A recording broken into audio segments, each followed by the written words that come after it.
All right, so I think that is live.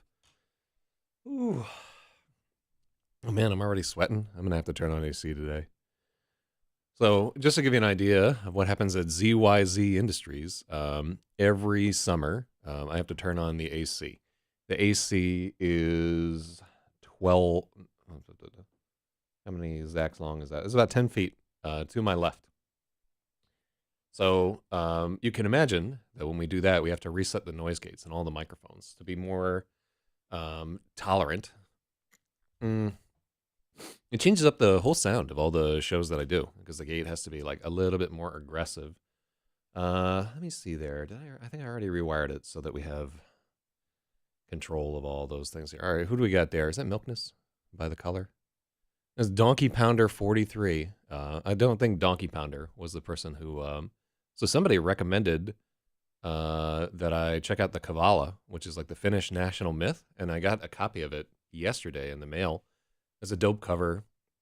It's got like this very mythic looking guy fighting a harpy like Luca or Lupa or some jazz like that. And I read through the first chapter, which is just in verse. One of the characters is just telling how he's about to tell a story, and he gives their creation myth, which is just like a bird laying its egg on the knee of the sea goddess. And it's a dope creation myth. I didn't even know this one right here, that birds were so intimately involved. And it's talking about the birth of their great blacksmith adventurer. I forget his name. It's like like a bunch of characters there. But right away, just in the first chapter, I'm enjoying it right there. The translation seems good so far. So the young woman who was, I think she was 23, she was recommending it there. She was trying to do her own translation, but as near as I can tell, the extant one is good enough. So it's a shame that she never mailed me her translation because I'd like to see like how she differed in that first chapter. Now that I have both books, so we'll see if she pops back up. If you were just joining us for the first time ever, I am Zach ZYZ. This is streaming on like 5 different platforms, so viewer counts may be misleading. Again, they may not be. It'd be nice if there was like one consolidated platform where you could see everything that was happening, and you could see like a cross chat of all the things. Like Restream or Streamlabs should do that. Just do like multi chat integration of the whole thing. Oh, don't. Oh, you found out about the radio show? Shit, not that's supposed to be a secret. I really fuck. The pollen is kicking my ass. I was feeling better all this week, and now it got hot, so the plants that are coming on me have changed.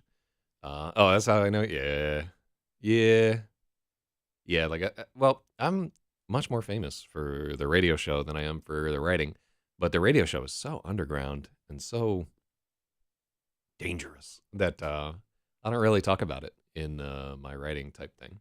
Although, as I'm wearing one of the shirts from it right now, so fuck. It's not a secret or anything. It's just what I find is that there is very little overlap from people in the writing industry and people who would enjoy my fine radio program.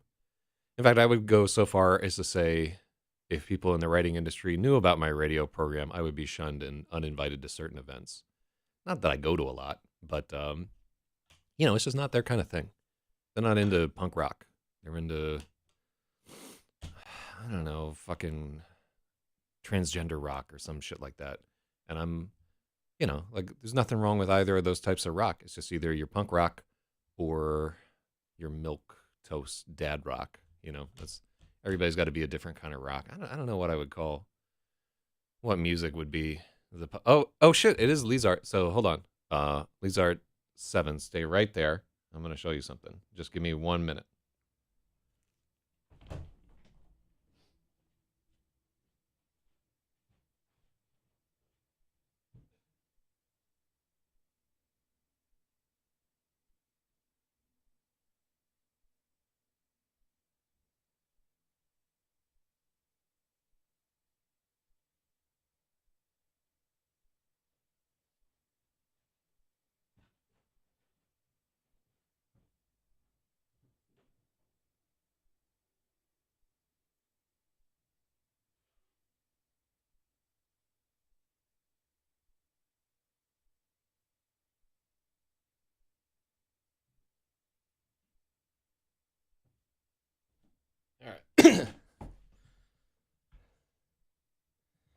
Let me see if this will work through the filter. Let me see. So guess what came in the mail just yesterday? Boom, my very own copy of the Kalevala. So I started reading yesterday. It's good. I'm enjoying it a lot. Like I like I'm just the initial chapter in there. I don't read introductions of books, so I'll read that after the whole thing. Fuck. But yeah, I started reading it and it's good. Yeah, it's like the translation is really solid. It's immediately parsable to me. But I don't know, I read a lot of like old epics and like stuff that was originally poem that was translated into prose. So I've got a high tolerance for some of the weirdness that happens there. But I'm enjoying it immediately. It's a good story.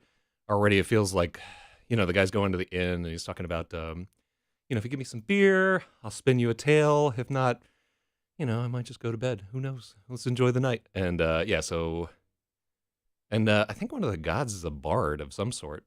So I like the idea of bards telling a story where bards are the gods. And yeah, I'm enjoying the whole thing. It was a fun thing to get into.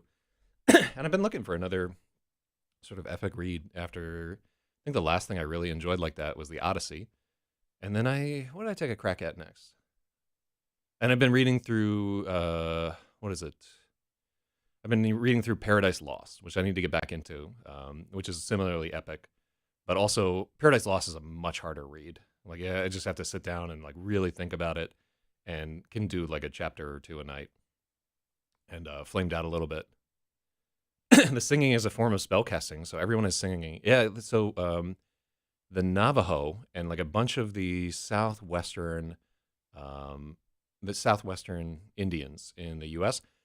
Have that same metric where like singing is a form of spellcasting there, and where they can steal each other's spells. Like I remember reading one story where this young woman like tricked an old man into singing all of his spells at once, and in the meanwhile, the whole time she was like working on her crochet, and she stitched all of his spells into his crochet and left him powerless and old. Oh, it's dope. I like that kind of thing. I don't believe that that's actually going on, but I like those myths. I don't think that there is real magic out there besides the look in a young woman's eyes when she says, I've been meaning to tell you something. I can't stand you. Get away from me. Or I have mace. Yeah, it's just, serendipity. All right. Wow, why am I so sick? Oh, I know why. I was on the fucking subway. And someone else was on the subway and they happen to be sick, so now I'm sick. And that's how it works. That is, it's either that or pollen or the wrath of God or something along that. All right, so here's what I came to. We worked on the Rapasaurus master rewrite. And so I made this chart whilst you were away. Let me see. I think we did book 3 and book 1. And if I have no mana for rewriting today, we will do book 2, and then we'll be out of it. So then, publishing-wise, I've been thinking a little bit more about just taking my 3 books that I can't sell, which are Gravid. No, I mean, like, immediately when you started talking about it, I'm like, that's the kind of thing I like. I just intrinsically like, I have a whole, if you look on my website, there's like somewhere in there my shelf of appropriation, which is all the books of myth I have from different cultures. And I've got like the Oruba people, or Yoruba, or I think they say it Oruba. They say it in a weird way, but the Nigerians from West Nigeria have their own like myths and so forth. They've got just Jamaican myths and like every flavor of Chinese, Japanese, Balinese. Everybody's got their own legends, and those are really cool to me. I like what the myths say about a people and like what traits you can extrapolate out to what's going on currently there. The Navajo are like a particular favorite of mine because their myths are so crazy. They really do get out there, and in their myths, they have they're not like just the greatest heroes and so forth. They really talk a lot about their own foibles there. There's like a great deal of self-reflection in their myth. It's not quite the same as, Greek myth, as a lot of them kind of like laughing at the gods. In Greek myth, the gods are kind of like their lol cows. a little bit. They're afraid of them, but at the same time, they're funny and so forth. And in Navajo myth, it's much more about the people themselves looking at each other with like a very focused eye and being like, yeah, we're not that good in some ways. And they talk about a lot about the evil in men and shapeshifters and stuff like that. It's I would say in general, their myth is more focused down on like everyday life and not giant beings in the sky that rule everything. Oh, there is a lot of the giant beings in the sky, but yeah, the contrast between the two is fascinating to me. Oh shit, it's the Imperial. We had a pretty good LRH last night. I enjoyed it. Eagerly wait your opinion on the content of the, well, I mean, just having like one chapter where I enjoy it and where it like propels me into. There's this old game called the King of Dragon Pass, which is largely it has some graphics, but it's largely like a text adventure game. And at one point in the game, you can have your chieftain or one of your people perform a ceremony. Yes, it is down. We had to take the episode down. You can still see it on Twitter, Imperanaut. Just go on twitter.com/ the name of that person. And the episode is there. It's also probably on DLive still. We have to take them down on YouTube because someone is mad at us and keeps reporting all our episodes. And if I get too many hate crime strikes, they'll take down the whole channel. Sadly. And not that that'll happen sooner or later. So anyhow, in this game, King of Dragon Pass, which is a great game, it's super neat. It's basically like a tribe management sim, and loosely patterned around Norse myth. Like you have oxen, and you raid other tribes, and there's like a season of planting. You can have a peaceful tribe, and you can have a warrior tribe. So there's this one aspect of the game where you can, through ceremony, enter the realm of the gods and reenact the legends. And then you have to have read through the backstory of the thing, and then you can select the right things to do in each of the ceremonies. And they give you like great buffs for your tribe if that happens. Like all your cows will have two calves instead of one, or your people will be especially fecund, or I guess those are both the same thing. But the it's a neat story, and you can get it on iPad. I think there's a sequel that I've been meaning to play, but yeah, that as I was reading the introductory chapter of it, I was like, ooh, I'm preparing to enter the realm of the gods and get into the land of myth. It's a good setup too. I like that they, and this is something you can't do in modern fantasy. We can't just take a chapter and be like, okay, hearken, boys, I'm going to tell you a tale of tales, a tale of back in the day, before the world was created, before like the heavenly vagina opened up and pearls spewed forth and became the stars. You know, like I couldn't do that for a chapter. I would lose my readers immediately, or maybe not. Maybe it's possible to do that mythic style in a modern thing, but I bet it wouldn't be easy. I bet I would be writing on that one for another 10 years. Let me see. I'm trying to think if I did do anything in like an old school mythic style.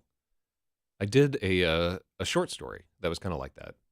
That was about mice. That was originally in iambic hexameter, and then I threw that out because it was too hard, and I just couldn't make a good story of it. But I don't think it's the greatest tale ever told. All right, let's get to. So my plan for today is rewriting chapter 314, and all right. So let's not go too deep there. I gotta go though. I need to coup. What is coup? What does this mean? Like in English, coup, like that would be like cook. Oh, okay. So cooing is a whole different word, and it'd be like if you had captured a bear cub and you're like kitchy, and like scratching under his chin or something like that. Okay, yeah. You can also follow your heart, and good luck with the cooking. And thank you for the recommendation. I'm already enjoying it. It's right up my alley. And now I'm interested to see. I was saying before you showed up on the stream. Now I'm interested to see what you have done in terms of translation and like how your translation matches up to what's this guy's name? Keith Bosley, which was the most modern translation that I could find. He seems all right. I think he made it in 1989, and they did it for the 150th anniversary. Which makes sense because the original thing came out in 1839. He did it for the 150th anniversary. They're like, let's re-release this and get people excited about it. So they did both that and a children's version. in which you might be translating the children's version, as I recall. Anyhow, oh,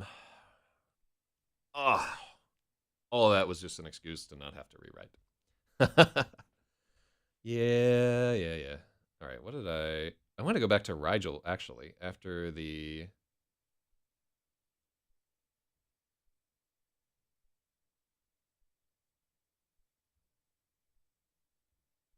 All right, so...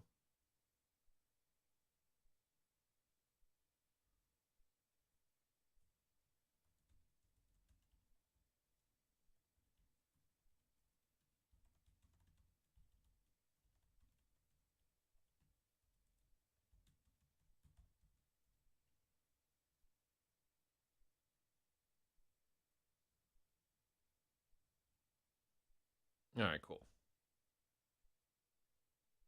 All right, and I just want to... while I was rereading and looking ahead, I found some things... there we go. So I want to do that. And then we're going to get to a Rigel chapter a little bit later on, where I like the image of the guy breaking apart and flying in all directions. So this is one of the characters here is one of these Seether. That's the character. That's the chapter that we're going to work on. One of these Seether is sort of like the Master Glacier of the Rapasaurus. And so he is a being described as being made entirely out of blown glass, and he gets stabbed in the back a few chapters back, and he is going to shatter apart.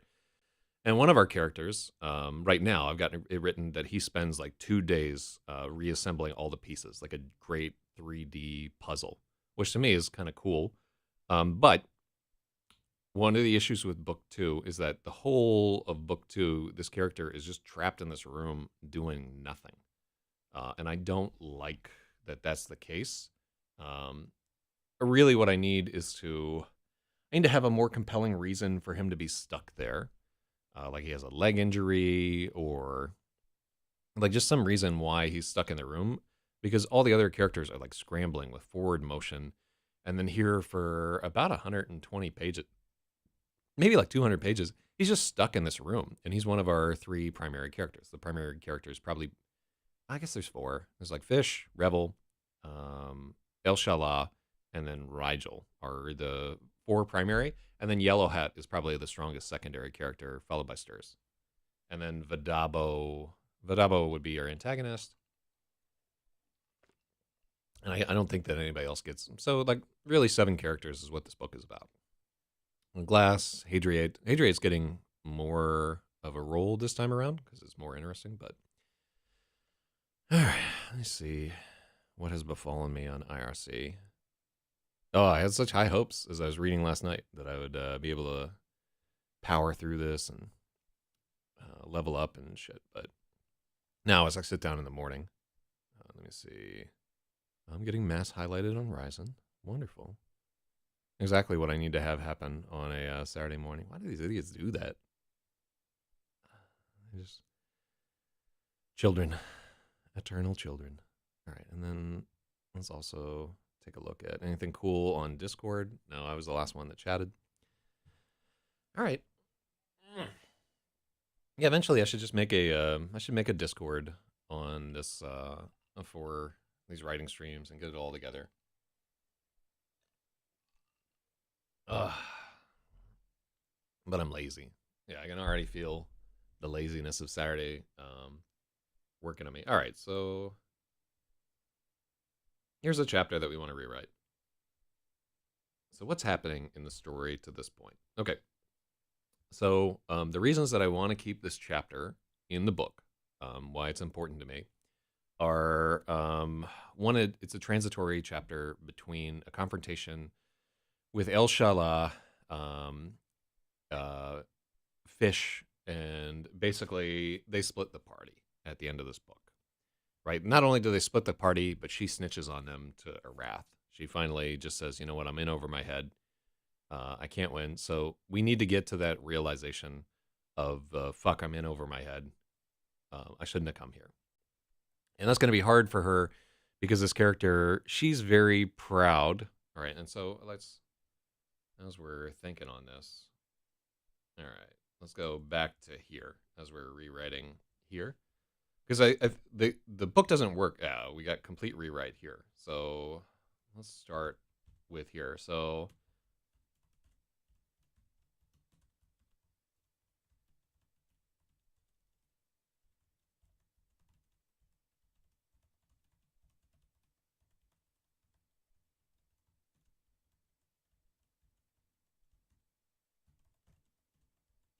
okay, so partially her she's written as if her pride and fear of her father are driving her into the Rapasaurus, right? And this is meant to be like a very haughty character. She is supposed to have like a high opinion of herself, not like a um, an insanely high opinion of herself, but let's just gauge.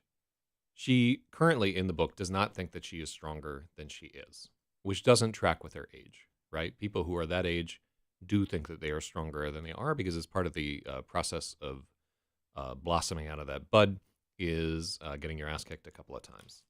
So we need to have. All right. So we need to.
Okay, cool. So essentially, so this character, like four times during the story so far, she has just failed. Like she has been called to be like basically they give her the layup and she just fucking flies off, right?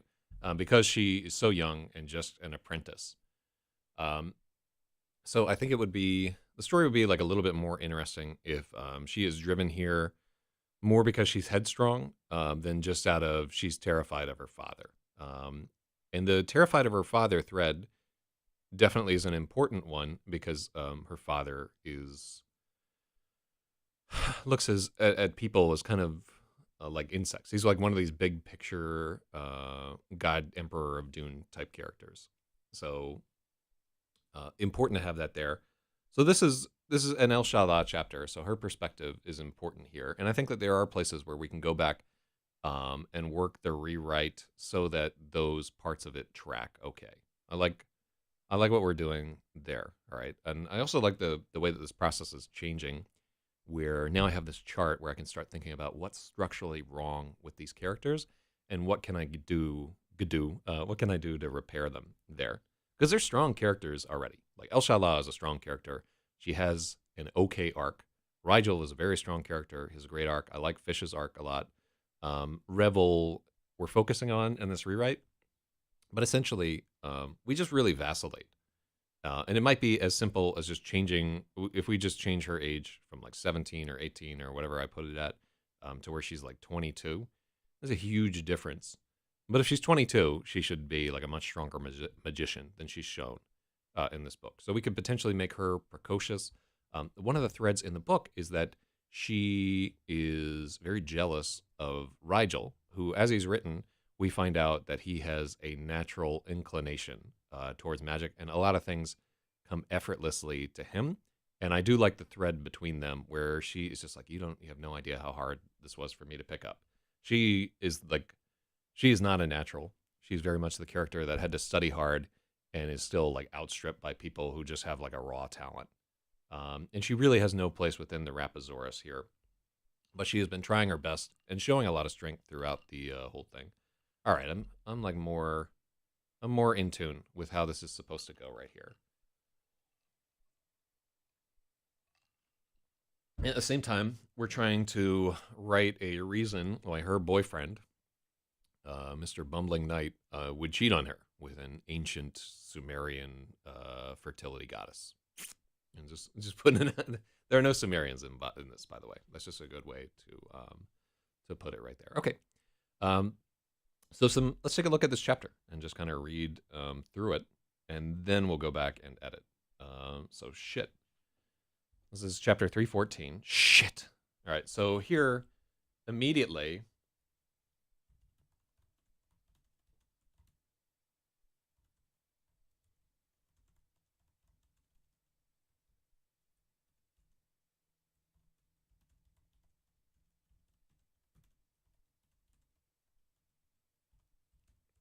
All right, cool. So, and this I don't think we ever in fact, I know I never wrote this rewrote this chapter. We're into like the jungle of chapters that have been edited like 2 or 3 times, but they were edited 5 or 6 years ago, and I didn't gain any of the powers that I've gotten here. Like really, like the point where I started feeling stronger in writing was where we started doing these on-screen edits, working on Gravit, and I learned so much in like 2 or 3 years of it that I'm ready to like re-edit Gravit even a little bit because I've learned so much and I've focused so much more on editing. And just as I've gotten older, I've learned more, hopefully, about what I want a story to be like, and more like what I want the structure of something to be like. And I've just, it's a lot of time, 2 years of every day working on something. I think I can do a better job now. But ultimately, like I need to get to a point where I stop working on things that I wrote 10 years ago and just start writing new things. Because I definitely feel the allure of that. There are a lot of new projects that I want to start up. Anyhow, um, yeah, like I think maybe once I finish Rapasaurus, I can just get to where I'm working on 2 or 3 different projects at once again. I would like that a lot more. All right, anyhow. So shit. Why would I start a chapter with shit? They step through the rings, only to find El Shalah's light glinting back at them from every direction, as if 1,000 tiny eyes were on them. See, this is not good. It needs to go. With a ragged utterance, El Shalah doubled the size of her orb, and they raised their weapons, ready to fight. Yeah, okay, so this is how I used to write when I was like 28, where everything is just like these long compound sentences. Why? Yeah, we're going to rewrite this whole chapter. Squinting against a rainbow of reflection. And you can see here where we go into present perfect, I guess. Hold on.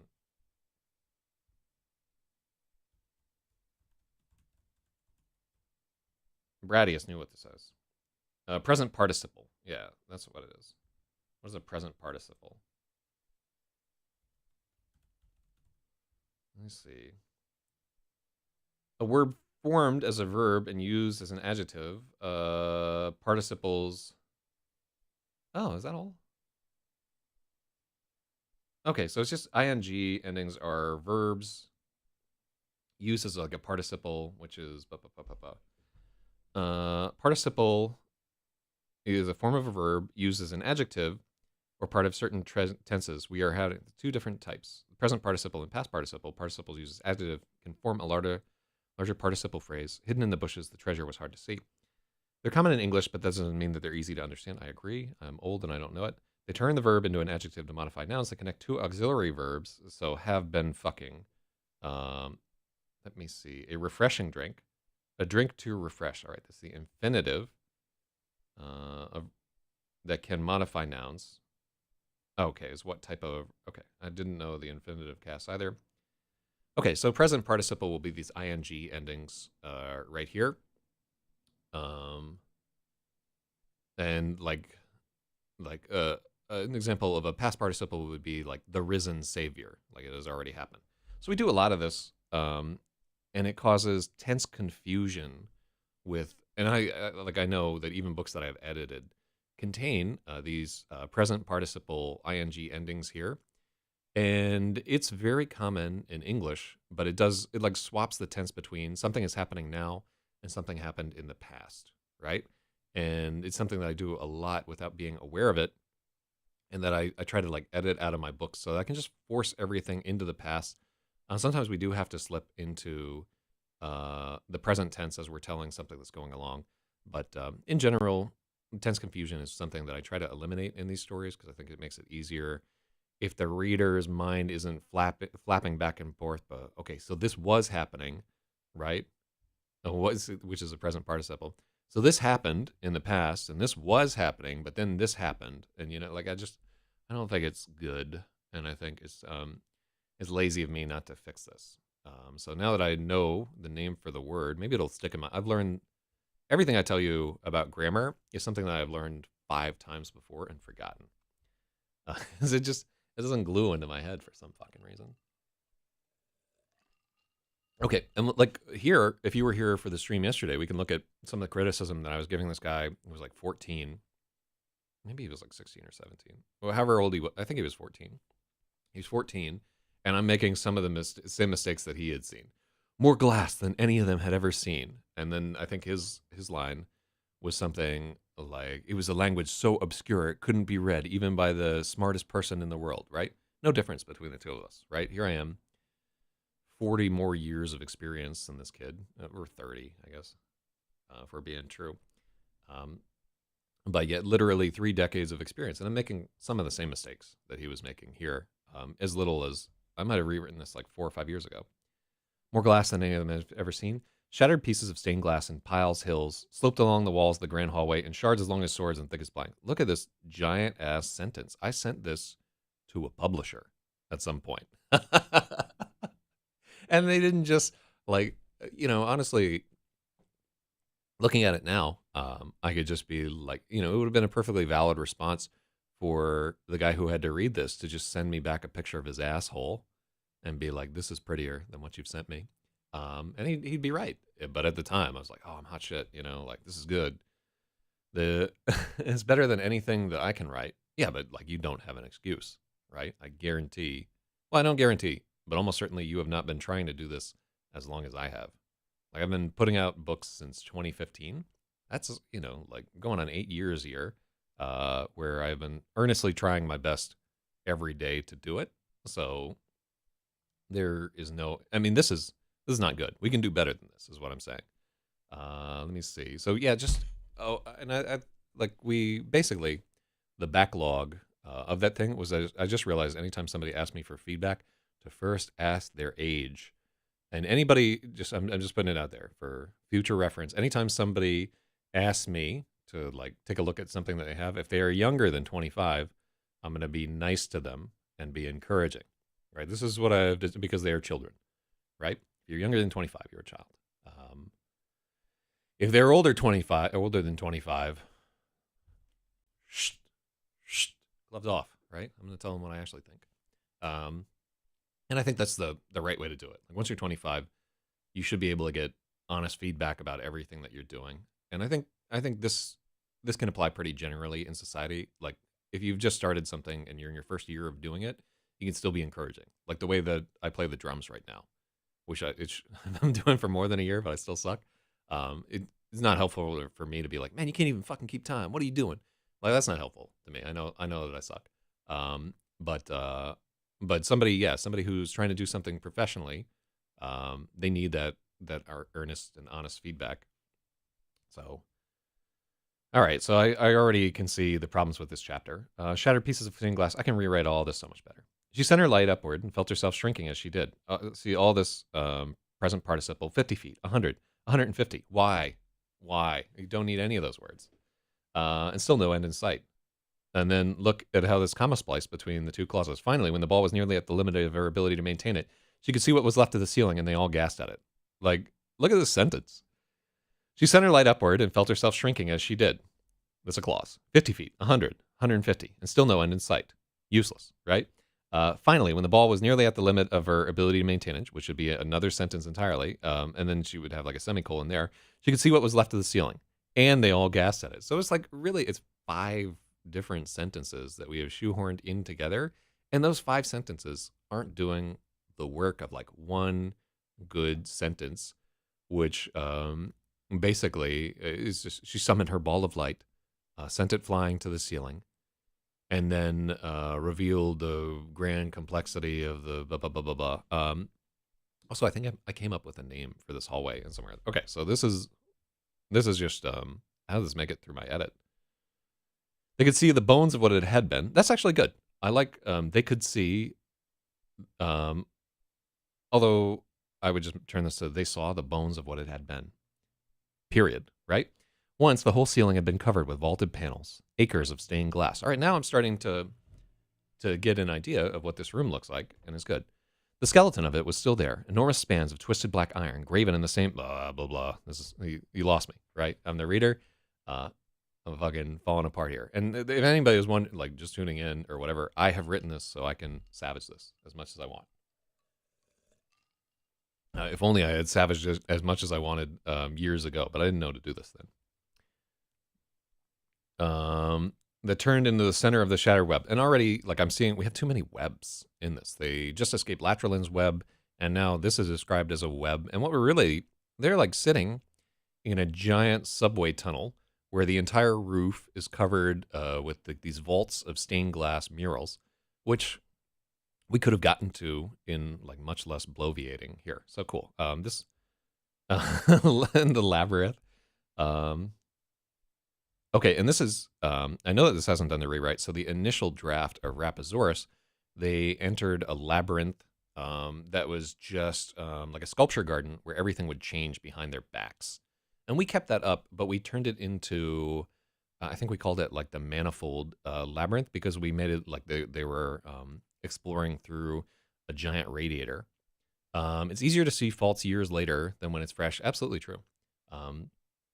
Every time that I edit a story now, I let it cure in the refrigerator, essentially, for 1 month, just to get some distance from the thing, because you're emotionally attached. And the interval from being like, oh yeah, this is great, to being critical grows narrower as you get older and get more experience and are less thrilled about yourself in general. Oh, I was so arrogant when I was young and writing this. Like just the idea that that I was going to write a choose your own adventure story with 3 different character paths. I'm still going to try that, by the way. I have not given up on that idea, but I have the tools to do it now. Hopefully, within them there were 3 points of Blackstone. Yeah, this whole thing needs a rewrite. Good lord, great globes have broken through. So how many pages have we wasted? We waste like an entire page getting to the point right here. This could be a paragraph. Okay, cool. So that's going to be a rewrite. All right, and nowhere in here, as we're talking about this chapter, we don't establish a good sense of being. We talk about the ceiling, but we have no idea. I am writing a choose your own adventure with I don't know how many. Oh, that's cool. Are you using Twine or some other application there? This is something I know a fair bit about because I started writing. Oh, it's not on this thing, but I started writing one in Twine, handwritten. Okay, if I can offer you a tiny bit of advice, I went through and checked out all the different scripting languages for writing choose your own adventure type things, and I went into I like tried Twine and I tried Inky and I tried the Choice of Games, whatever their parser is there, and even tried to sell them a story, but they didn't buy it. I found that Twine was like the best of them, like that they had the broadest support, you could do the most in it and so forth. If you like handwriting stuff, I think handwriting is really, really good. I think it's a great way to force yourself to move forward in a story and so forth. Choose your own adventure games, and I didn't know this at the time, are much more about being organized than they are about being a writer. Really, the bulk of what makes those things work is the structure that you're doing. And if you were handwriting, I would write them on individual pieces of paper so that you can like rearrange them on a big board. Rather than, I think I've tried to handwrite them a couple of times in like a Mead composition book or something like that. Yeah, I find it easier to visually see which paths I have completed by scanning the pages in the book. I think it's very smart to do that just in terms of like writing them out on paper. I might actually try that, to tell you the truth, because you only have so much writing on that you can fit into a piece of paper too, and choose your own adventure segments should be short. So yeah, I might try that with like just trying to fit everything onto an index card, handwriting it out, and putting them in some kind of order. Ooh, I like that a lot. So what I'm going to recommend is that if you haven't already started learning Twine, take a look at Twine and start plugging your adventure into it and figuring out how it all works, right? And with the idea that after you do that once, you like put your adventure together once, you're going to learn so much about how to do the coding for a choose your own adventure book that you will redo it, right? The first time is just like a learning pass, and then you're going to redo it in a way that's more elegant. Um, is what I would suggest. And you could even try with like some simple stories and so forth. But if you start learning Twine now, then by the time that you finish that choose your own adventure story, you will be able to plug it into Twine. And then Twine, I think there are some modules that can interface it with Unity, right? You can then take your output from Twine, put it into Unity, and then make both an Android and an iOS app out of your story, right? With very little coding experience. And this, to me, this is like the really exciting thing there. You immediately can take the HTML5 page that it generates, and their HTML5 pages in Twine have like transitions, and they're mobile friendly and so forth. It's really well done there.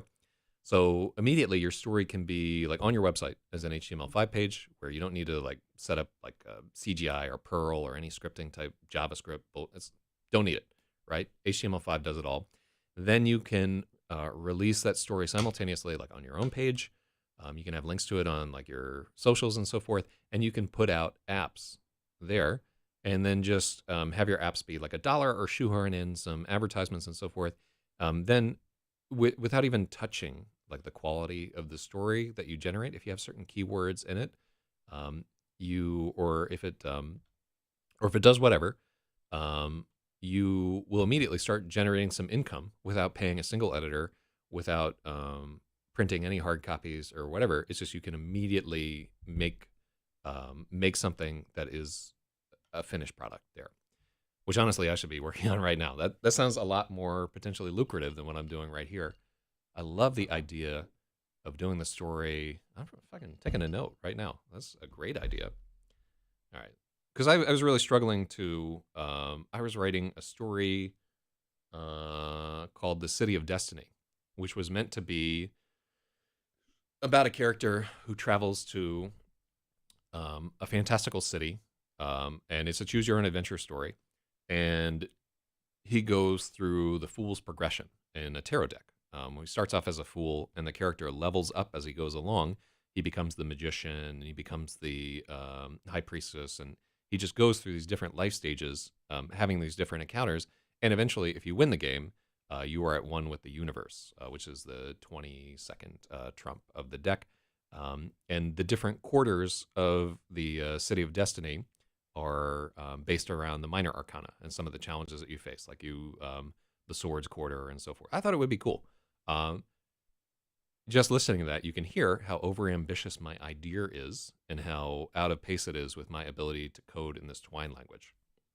So I'm writing that down because I think I could just limiting the number of index cards that I have too. Like if I gave myself, like what kind of a story could you make in 64 index cards? This is cool to me. Okay, so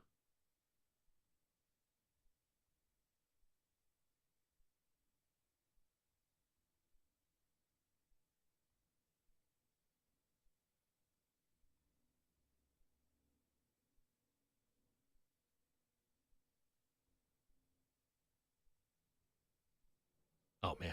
So what I want to see, right? I want to see a contest where you get some game designers in a room and you give them, let me see, how long is it going to take me to write each of those 64 cards? Let's say 15 minutes a card. I mean, okay, so you just give people, it's a 1-day, 8-hour challenge, right? Where everybody can have a maximum of 64 slots put into a choose your own adventure thing. We could print up the cards where it and shows like the forking. Like, so here's what I see it would be. You would have like the card, which is this space here, story, and then down at the bottom, prompt, and it would be, and then X1 through 64. Okay, so you would have a potential of three go-to slots at the bottom there for the three potential choices that you would have there. So you have your story thing up here. Maybe it might be useful to have like a block for modifiers up at the top. No, it's getting too whatever. All right, cool. So maybe like one of your 64 cards is the character and inventory card, and then you have like a checkbox for what's happening. Ooh, oh, that's so cool. Yeah, you could like basically like have this and then print it onto a card deck. Oh man, oh, I'm excited by this idea. I like it. I like it. And as you can see, I will seize any excuse not to work right here. Like, it's so much easier to come up with dumb ideas than to than it's easier to come up with dumb ideas than it is to actually fix problems. But yeah, man, I actually know people who could make this happen. Shout outs to in fact, I'm gonna offer this as I'm going to a gaming convention in July. I might offer this as a challenge to like 3 or 4 people. We would do a 16 card adventure, right? To because like you just scale this up or down by like bits. You could have like a 16-bit one where you have 16 cards. In 16 cards, I think you could put together in 4 hours, right? And I think 64 cards is more than like an 8-hour progression. Like if you're doing a good game. But it really is like a choose your own adventure kit creator. I could Kickstarter this motherfucker. Oh, I really could. Yeah, it's so we played last year a game called Fiasco. And Fiasco is great. It's like a collaborative game where you're basically doing part of this, but then you just act out like the whole thing. So yeah, it's not too hard. So if you have like a few different people, oh man. And then the next question is like you could do a duo version of this game where each person is working a different angle and they're like collaboratively working together to do this over the time frame. Oh man, this is fun. Yeah, like I like that whole idea there. Feel free to steal this idea, by the way, because I have not yet put the work in. But I will also try to do the same idea. And yeah, I like that idea right there. I just think I don't know why I never thought about writing the Choose Your Own Adventure out on physical paper, which just makes immediate sense to me. I know a fair bit about designing card games too, because I've been working on doing a promo deck. I did a reskin. Here, let me just go find that thing so I can show you what I'm working with.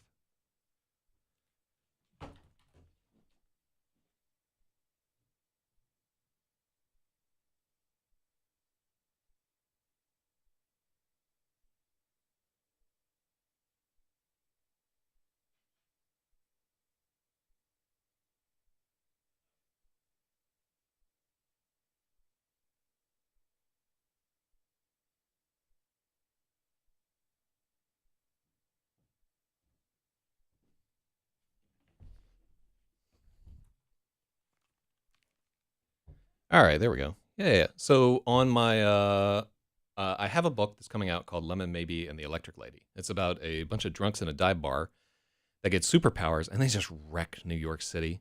I think they destroy half the city in like about a week. They just act.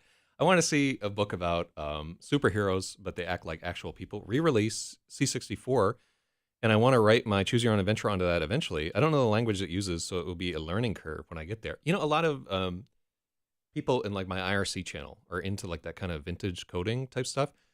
I bet IRC, if I were you and I wanted to like learn more about putting stuff on the Commodore 64, which is like I like all that old Amiga stuff, Amiga, Commodore 64. If you want to find out about it and find people who are like actively coding for the C64 and Amiga and stuff, the Freenode used to be the place, and then they changed their name to Libera, which I call Liberia. And even though The operators there are atrocious beings or whatever. This is where you could find nerds that are into that same kind of thing. But yeah, I put together this card game here. We're too far away, but it's basically a reskin of a game called Mystery Rummy by a guy, Mike Fitzgerald, who's a great game designer. And it's all just AI art, except for the backs, which are the actual art for the cover of that book. But it's all AI generated, but it was pretty easy to put together a relatively decent card deck. And I think these cost me like $30 a deck to print on a one-off basis. And if I printed a few thousand, I could probably get the cost down to like $7 or $8 a deck. The quality is pretty good. So I think they hold up to about 100 or so plays before they really start getting, you can tell I play that game a lot. Um, but yeah. So I could easily see just putting together a deck of these cards, and they have stocks that are suitable for writing on. So it would not be, if you're doing like 16 cards too, you know how I would fucking do it? I would release them in like Magic the Gathering style booster packs, right? I believe that you can do like trading card foil packets and so forth. Imagine that you're at a party and you just pass out like these booster packs. And what you would do too, right, to have like the booster pack thing going, is you would have some story prompts in each of these things that you needed to include in each of your stories. Like for me, I could just have 3 tarot cards in the thing, and your story has to come out of that. Oh fuck! Oh, that's immediately. Yeah, I could hammer that out in like 4 hours, right? Hold on, let me get in here because this is the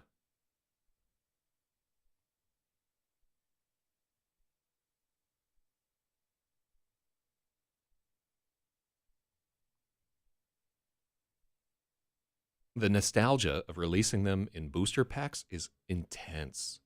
Like just going to a party and you like hand everybody a pack, and like this is like something you could do with your writing group, right? You're like, all right, guys, we're gonna play this game, and everybody has to like come up with a story, and it's a great exercise to teach like one powering through thing. It would teach you a lot about structure too, because your game has to be like internally consistent. Um, what you would do too is just have like the blank cards that are just paper that come with it, and then you would have the finals, which is so. Here's what like that pack would contain. Have for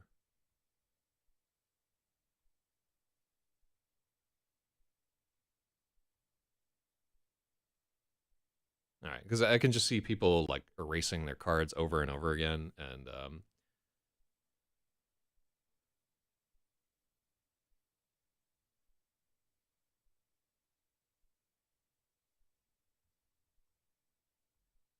cool. Yeah, like I can publish this in a prototype version before the game convention that I go to in July. I can have this done by then if I start today. Neat. All right, so here's the concept of the game that I have uh, stolen sort of from you there. The the cards come in booster packs that are like foil wrapped, right? The cards have a back that has something to do with the theme that they're on. No, and the backs are numbered also to make it easier to just tell from the back is what's going to happen. So you have like 1 through 16 there. Is 16, I'll have to do some research to see if 16 is the, because I just threw that number out there. It might be that 21 or 26 cells is like a better thing for it. Cool. So we're there. Each of the have 3 cards that are like your inspirational cards, right? These are 3 storytelling images, similar to maybe like this guy that I've got right here, that are interpretable. They're like a tarot card where they just have some archetypes baked into the cards. You could just generate this nonsense with AI if you wanted to be an atrocious human being. I would just take like public domain tarot cards and throw them into there because they're ancient. So you would have those 3 tarot cards just that serve as sort of your story input. These are the things that your story has to have. Because then I can tap into old white women that are obsessed with tarot and cats. Okay, so we take those 3 things, and the idea is that the person has to, within a certain time frame, put together a choose your own adventure story right there. Uh, and I think the other thing that you need is a way to jumpstart that first adventure card, because that's where the person is going to struggle. Um, so it might be worthwhile to have cards marked as like start, have a card, have between we'd have 2 or 3 cards that are marked as the end. Okay, this is important.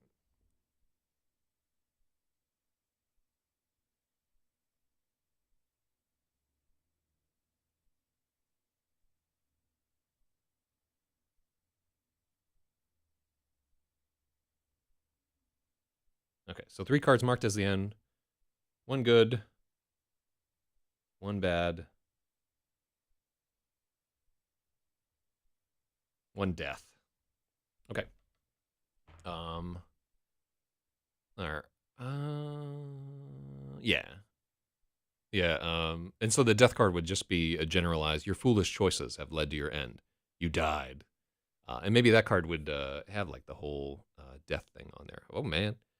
Yeah, I would play this game. I would be excited if somebody was like, hey, check it out. We're breaking over in these boosters. Everybody's going to make something. Um, but I also have to think about like people who are not into writing stories and so forth. So you need some things to like carry them along. So at the top of some of your things, you would have uh,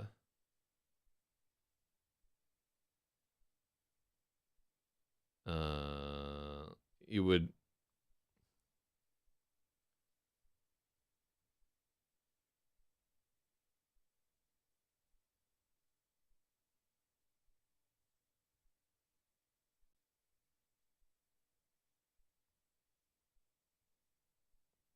have some generalized concepts written at the top of some of these index cards, like the betrayal or the turnaround or the loss or the setback and things like that at the top of each of these cards, just to give somebody some more like generalized information for things that a story would contain, and these would also be randomized.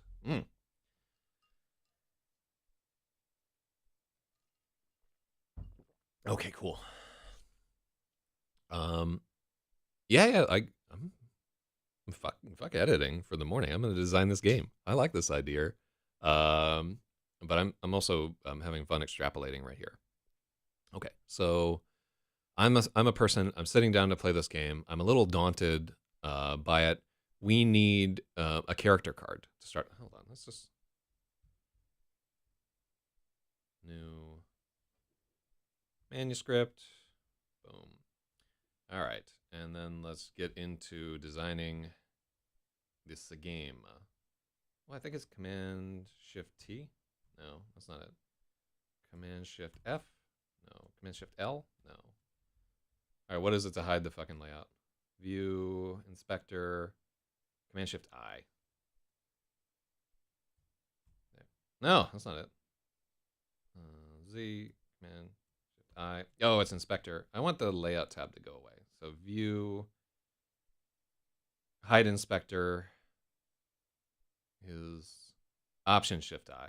Wait, Option Command I. There we go. All right, so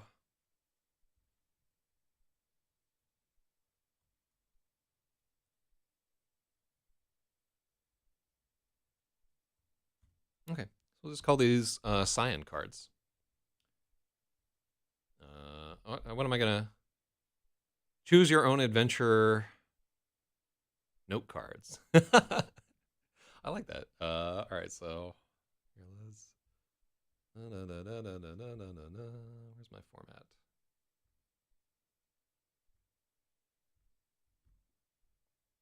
Okay. Pack of X 16, 32, 64.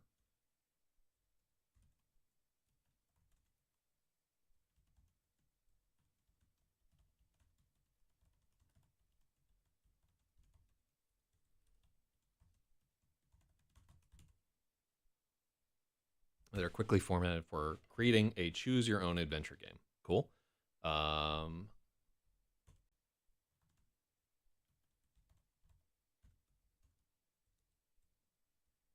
This is giving me so many ideas I want to do myself. I mean, this is the greatest part about like you don't know me and I don't know you, right? But we have like a shared interest, right? And immediately each of us can be spinning ideas off of each other through like our shared interest and freely ripping each other off. That's I mean, this is all just like all this is spinning out of you were like, yeah, I'm just writing things down on paper, and I was like, oh shit, oh why don't I do that? And now I'm getting into it. Okay, so these cards are going to contain what are we going to have? Okay,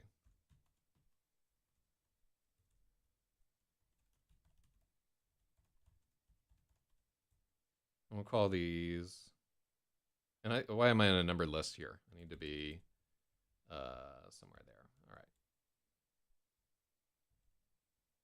Oh, now I'm fucking. All right, enough worrying about formatting. Let's just get into it. Format for quickly.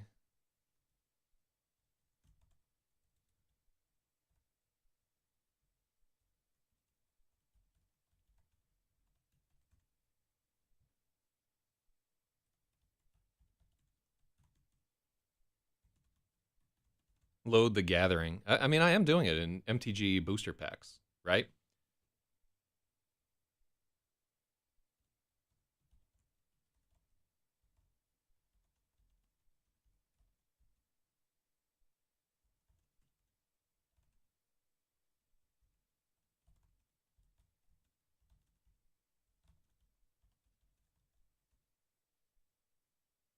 All right. Yeah. Oh, yeah, I would still play this game, right? This is immediately is similar to Fiasco, which I already really like. In fact, I'm going to be running a Fiasco at the next convention that I'm going to. And then, okay, so the cards are going to contain.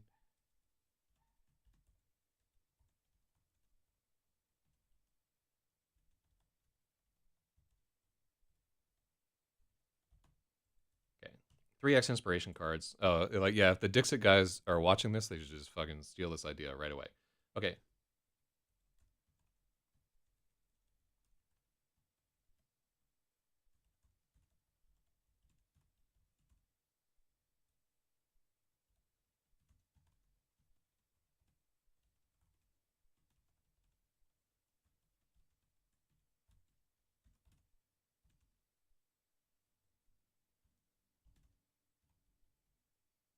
okay. I got a bunch of Alaskans I taught Magic the Gathering, and they got deep into tabletop games. They'd be down for something homebrew. Oh, well, shout out to Alaska right there. I've never been. I have not been to Alaska nor to Hawaii, and I need to go at some point right there. I like this idea. I'm gonna make this game today. All right, so the character card is just gonna be something to give you. How many character cards do we need to have? How many characters do you need to have like a good choose your own adventure story? Let's give 3.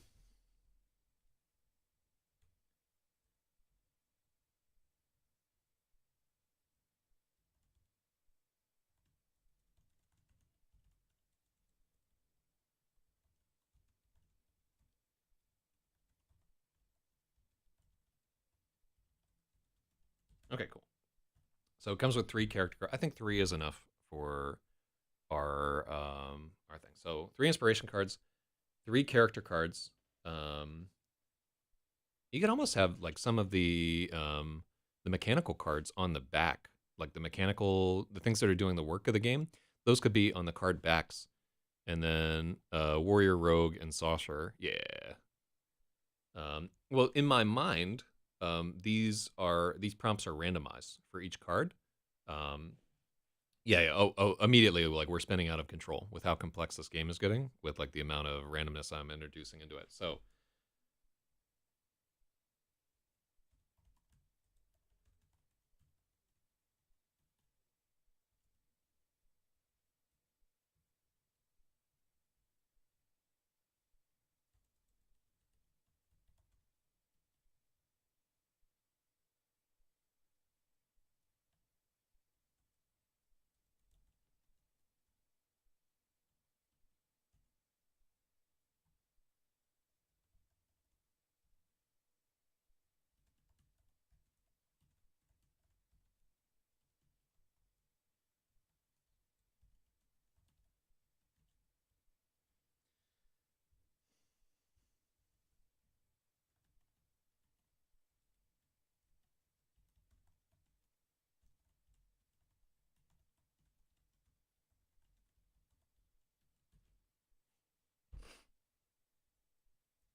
Oh man, if I could do this as like 22 cards, I could get right back into my Major Arcana thing. Although I think most people are not as tarot obsessed as me, but it's such a good rubric for doing stuff like this.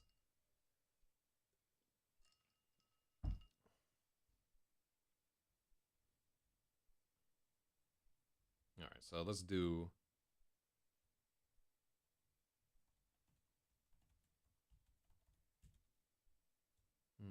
Those give some structure there.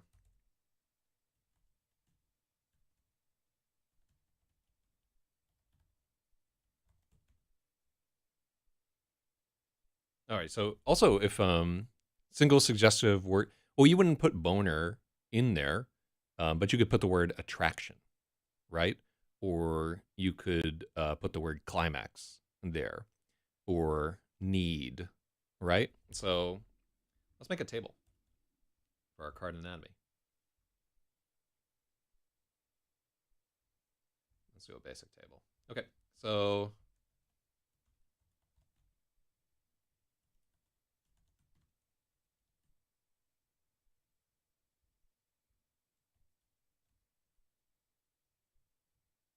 and then we're gonna have our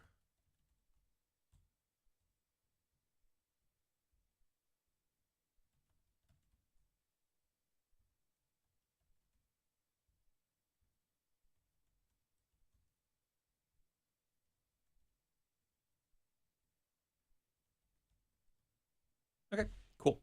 Boners lead to a lot of suggestions, but assumptions. Oh yeah, a boner could be a failure. Could be a lot of different things.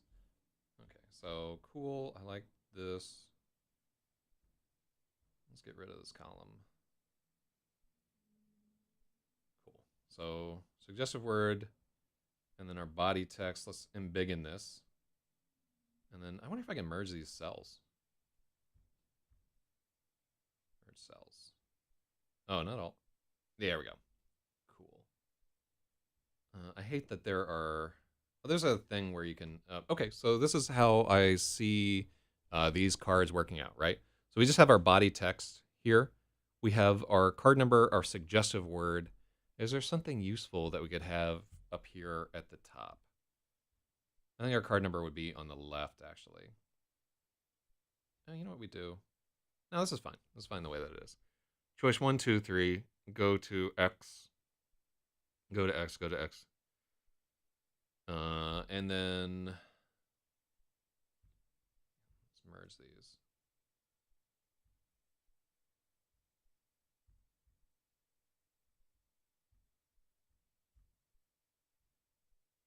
Okay, and these are just blanks, right? And so essentially, you can just continue writing. Like if you have one long choice, you can write it into wherever. Okay, how large do these cards need to be? They really, ideally, they would be probably like large tarot size. Like index cards would be the right way to do it.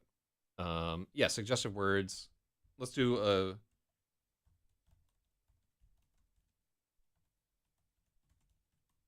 Okay, stuff like trail,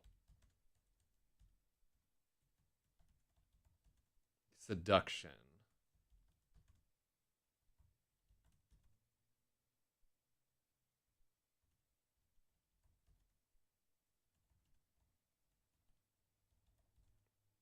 Uh,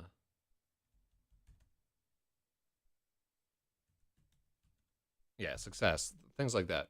Alluding from them to, yeah, like barrage is like great. Like you just have juggernaut. You know, oh, juggernaut's no good. So as we're writing this, we'll write the whole thing in like simple language. We'll keep the vocabulary down to okay.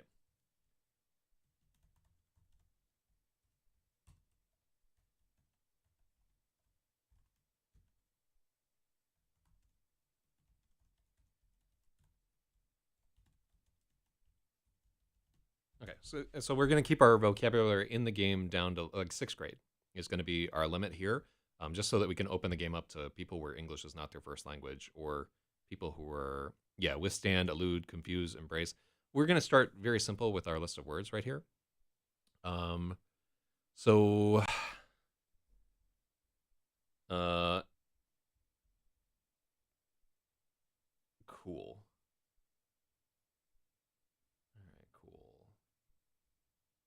And our design notes should be at the bottom.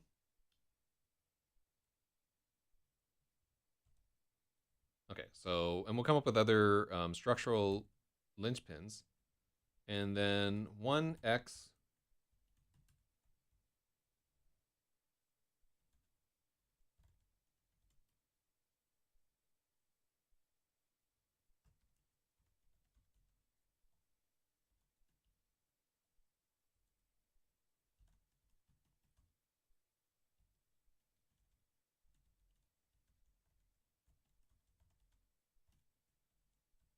Okay, cool. Is a 15 or second. Oh yeah, I don't have it set up. Oh yeah, yeah. With the lag to YouTube. Okay. Okay. So what we would have there is we would include an instruction set.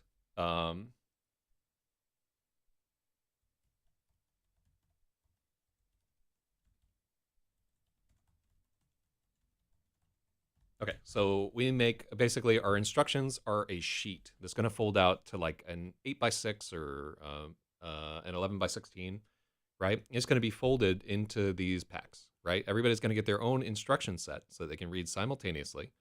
And then when they fold it out, on the back it's going to have a grid, and they can draw arrows on the grid as they're like planning their thing out. So it's going to be a piece of paper where they can use to draw their grid and lay things out.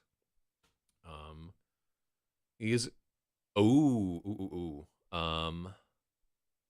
you could even have like, and I'm everything that we add here is just adding production costs to this game.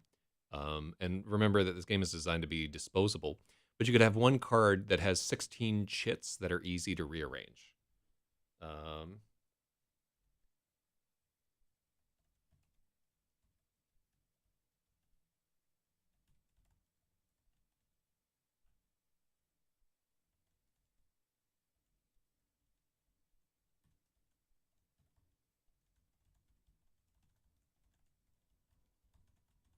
Yeah, like a token sheet. That's like that you can move around and keep track of things on the grid.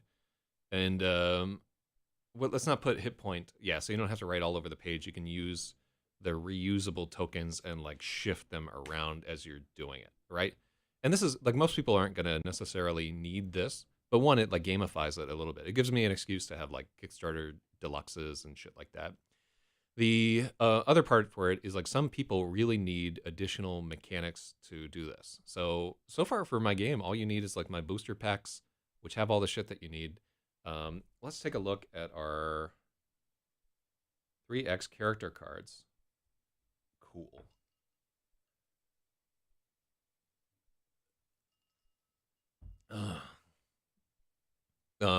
If you really wanted to make a game out of it, 3D printable tokens. I hate all that shit. Really, I do. It just disgusts me to like have all these tiers and deluxe bonuses and stuff like that. I think it's so. I hate that the industry has just become about people who want to collect tokens rather than people that want to have a fun experience with each other. And I, don't get me wrong, I paid like extra for fancy shit.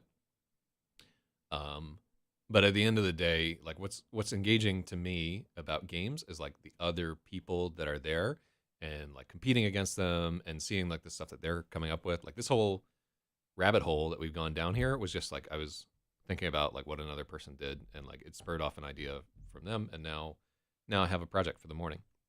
I can 3D print all this shit, or I can laser cut a bunch of this shit myself if I feel like it. Cool. So I like the list of suggestive words. Let me see what the largest card size my printer can do is, and yeah, I'll print out a stack of these. For preset cards, I'm gonna have to print in China with something this. Okay, yeah, I think our thing is done, and we just have to write up the instructions for it.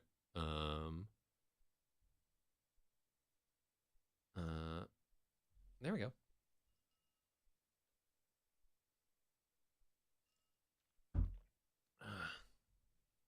So Cyan Cards isn't a good name, by the way. Impressed with how much you come up with. I mean, I play a lot of games. And then so our packs contain layout. Yeah, I could do this all day, every day, by the way.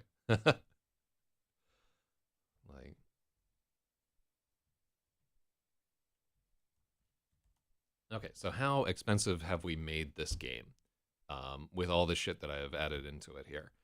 All right, so immediately in terms of booster packs, if we're printing these at an individual level, the foil wrapping that we're going to do on each, which has to be die cut and assembled separately, we're adding about $2 or $3 for every pack that we do there.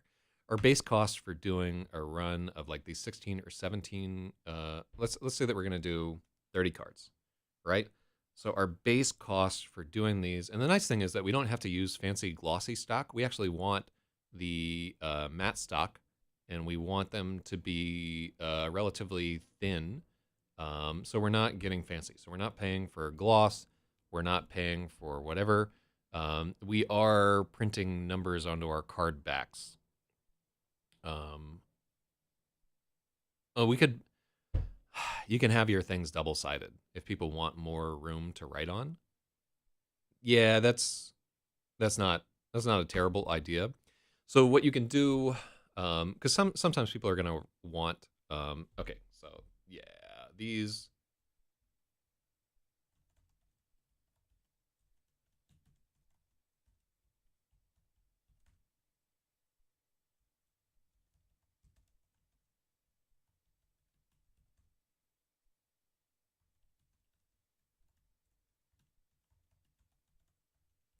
Okay. Okay, cool.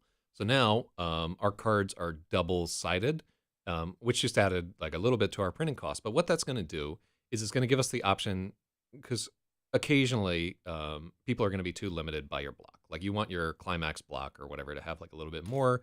Some of these blocks are going to have to be longer. So you have the option where you can flip to have a double chapter essentially there. And that's just, I want to do something useful with the backs of my card games here. Okay, so yeah, they're double-sided cards. That makes our story now essentially, and if they're double-sided too, the other thing too is if we really feel like it, we can flip our, we can turn our 16 into a 32 immediately just by having the reverse side of each be each. Okay, I like that. That just adds like a lot more flexibility for how long your stories can be, and you can just, if you're playing with people, you have the agreement. Hey, we're just doing one side of these cards. Don't fuck around with your long ass descriptions of the second side. Cool, that's cool. Pop, pop, pop. All right, so these will be faint so that our body text can be here. Let's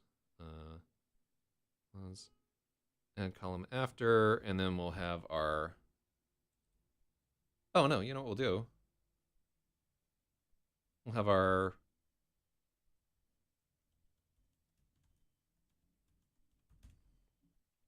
our flip side indicator up at the top. It just indicates that that's going to happen on the overside. And then immediately,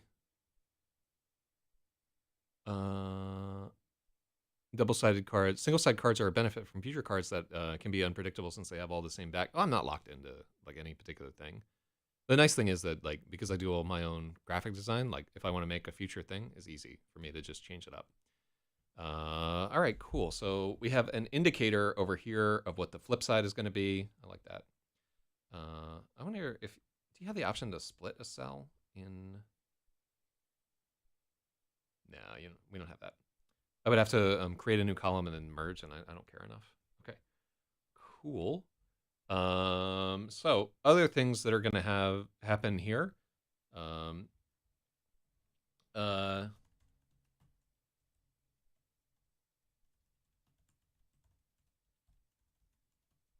The headers are going to be different colors. And that's going to aid people in differentiating the cards. So we'll just pick a palette of 32 different colors, and people will have associations with the different colors that will shade what they write on the card. Cool. I like this idea so far. I don't think it's hugely successful, but I think it has like enough legs that I could get a bunch of people to sit down and play it, and I think I would have a good time. So I like that. Oh my God, it's terrible, Catalyst. What have you done to the earth? All right, cool. So, I like where we're at with the character cards. I'm not sure that we have enough, but I think just starting with 3 is fine. I think using 3 for an inspiration is good. I've written stories that way, where you just take a draw of 3 tarot cards and write a story about it. So that works for me. And that just like, it totally lends itself to me just generating all this bullshit with cheap AI. I hate AI so much. I hate it. So the other part is that this could easily be made into a phone game. But to me, it really loses a lot of its appeal once we just, we're typing in our phones. Like, I wouldn't play that game. Like, I don't like Space Team or whatever the game that everybody plays with their phones, where it's basically Space Alert with your phones. I don't like it. I don't like a lot of people that get together and they're all looking at their phones. Okay, cool. So not critical is like that, the token card and the map thing. Those are things that I could see those getting struck almost immediately. Unless the map folds out, unless the instruction sheet folds out enough that your cards actually fit on it, which you can't really fit into a pack. It would be a pain in the ass. That's like one of those Kickstarter or whatever's where you like fucking do the mouse pad mats that are custom and so forth. Start with the book and discuss phone games, etc. later.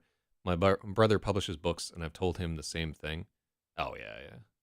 Well, I mean, I already abandoned our work on editing the book. All right, cool. So we have a full design for a game here. I don't like cyan cards as the name there. All right, what do we have happening here? Okay, what we're doing is we're generating a story.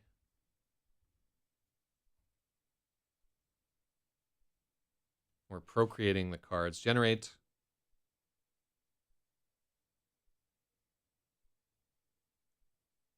I like provoke. Yeah.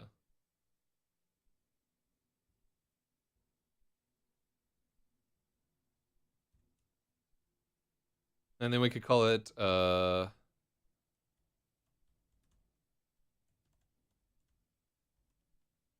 pack.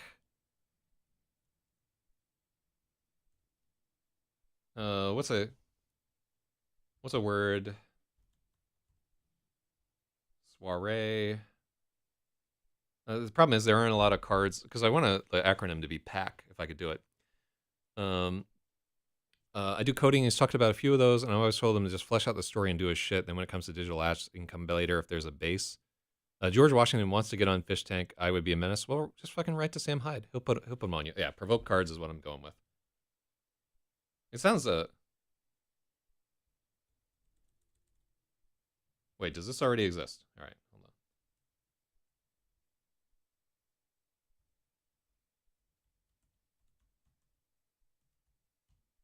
on. Okay, cool. Provoke in Magic the Gathering. Of course, they have the fucking. Oh, am I gonna get sued by MTG for a provoke deck? Nice. It's not an existing game there. Political and metagaming cards. Provoke cards outright force each other to attack each other. So provoke is cool, but it doesn't have the Provokemon cards. Oh, I like it. Yeah, I won't get sued. So I like provoke cards. This is good. Cyan cards. Cyan. It's not a good word for this. Let me see.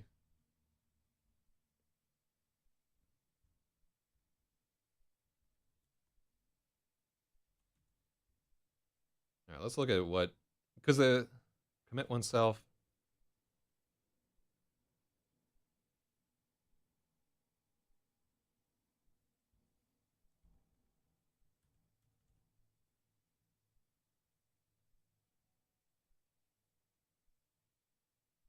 Provoke, revolve, decide, choose. Conjecture, decree. I'm gonna go repair. Hey, George Washington, get me a Sprinter van in the United States. It's super. I'm getting my car license soon. It's super difficult compared to the States. Yes, it is. I've heard that. So yeah, get me a Sprinter van in New York City. Just give it to me for free. All right, what do we got here? What's a? Oh yeah, I remember the Magic card Invoke Prejudice, where it's got like the clan thing.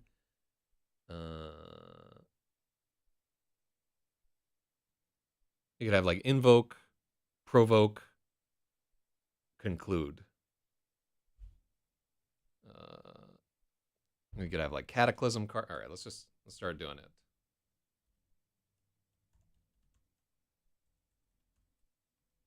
Invoker cards. So what we're looking at is a decision tree cards. Yeah, decision tree card, prank junkies. Oh man, that's what I'm gonna do with the van. If you get me a van, I will put 360 degrees of cameras around this guy. I will drive it out into all these cities where we do LRH, and I will live stream with a bunch of bonded modems and just create continual pranks. Like anybody who has $100,000 that they want to throw at me, I will turn this into a thing. But I know one person that has $100,000 and they've already given me like $5,000 of it to do projects, and I've done those projects. But I would just have like, oh, the thing is I would have fucking cell jammers in there and so forth too, so people would show out there and their cell phones suddenly don't work and I'm committing a war crime. Hell yeah. All right, so provoke cards, invoker cards, decision tree cards. What do you call like a web of decisions? Let me see. So there's going to be a programming term for this, right? There's going to be a programming terms where you like have a nest of decisions. Let's see.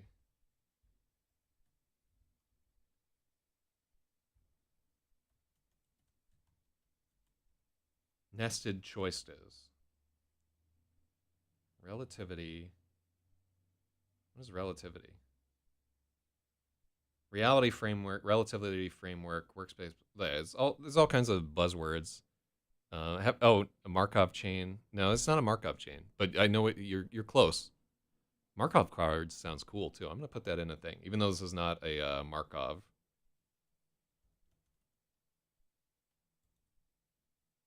Oh, I like the idea.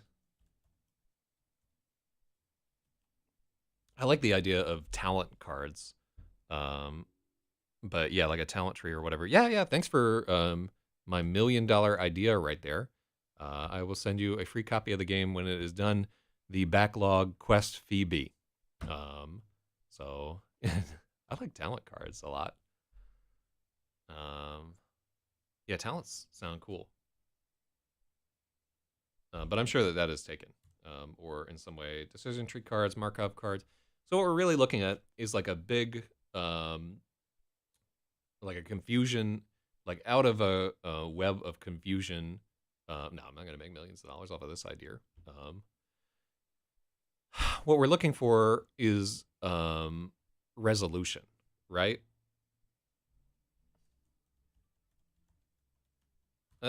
All of this is sounding like very new agey, like which is something I could maybe bend to my advantage in like a marketing context, like resolution cards and talent cards and also like the word cards. We might think about like emphasizing the packs. It's like a story pack. What I want is to convey the part that it will like magically generate a story for you. So like story maker.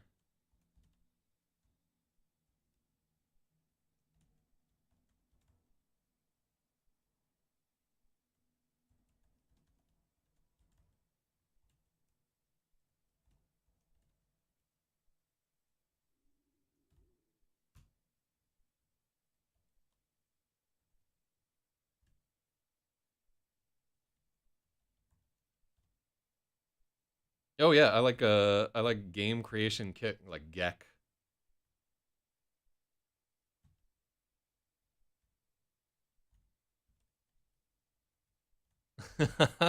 Oh, and then they just call them fucking Gak packs. Gak packs.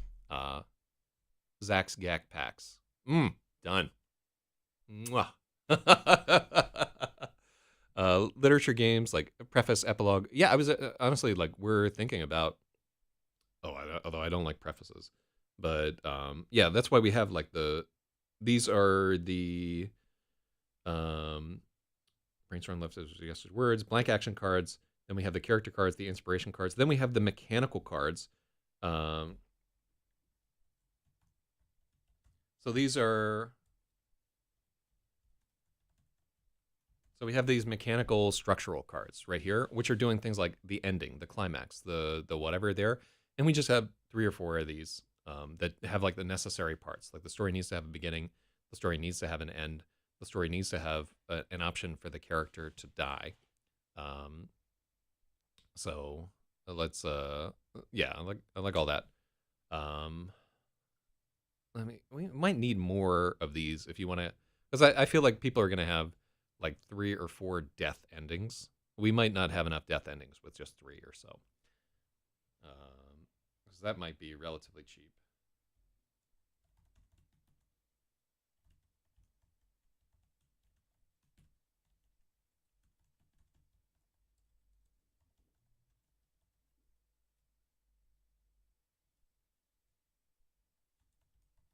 Okay, so yeah, what we're basically going to have here, let's have some blanks within the deck, right?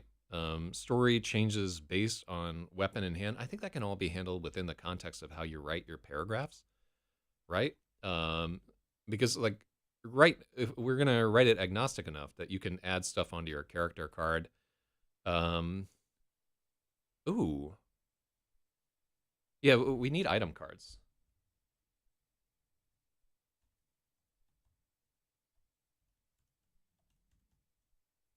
Yeah, we need a way to have our Maltese Falcons or our MacGuffins or our briefcases or whatever there. And the item cards, you just tuck them under your character card, and they can be statuses. Let's make 4 of these.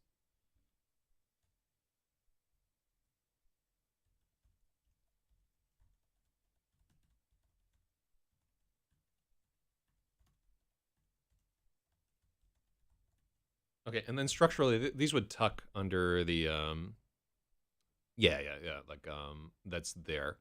And so those are just like, so there are critical points in the story. All right, and so we have our 3 tarot cards that are inspiration. Additionally, we need to have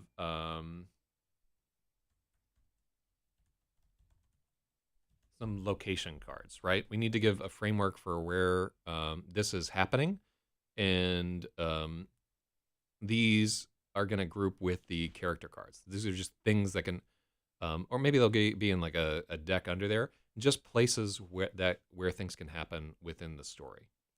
And then potentially we could have our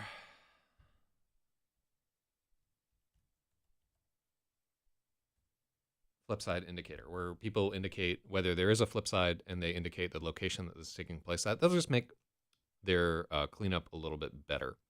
So we have really like expanded the size of our deck enormously here. Um, let's see if we can put like these locations. Oh, the item cards can be double sided. Yeah, that's cool. Yeah, the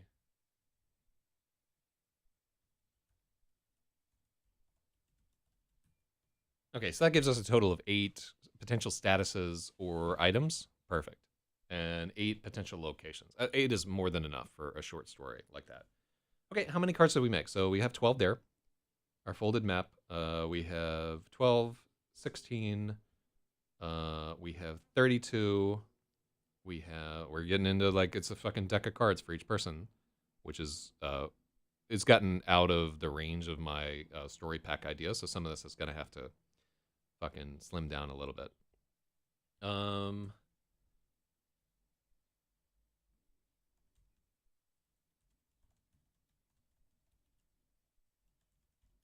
how many cards can actually fit in a booster pack? So a booster pack is like 10 cards traditionally. Theme boosters contain 35 cards. I think that is the biggest. Uh, let's see. If you're gonna provide a deck, you're gonna no. This is how many I'm gonna have in a pack. So booster pack. Let me see examples of sizes. 8 card booster packs. 5-figure boosters. Starter deck. Battle box.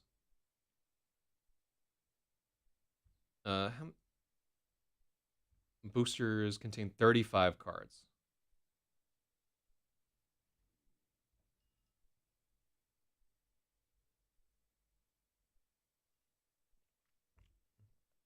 All right, so what do theme boosters look like? Are they actually? Because I do not play Magic at all, so I do not know. Yeah, see, they come in these fucking things here of 35 cards where they have to be in a box, right?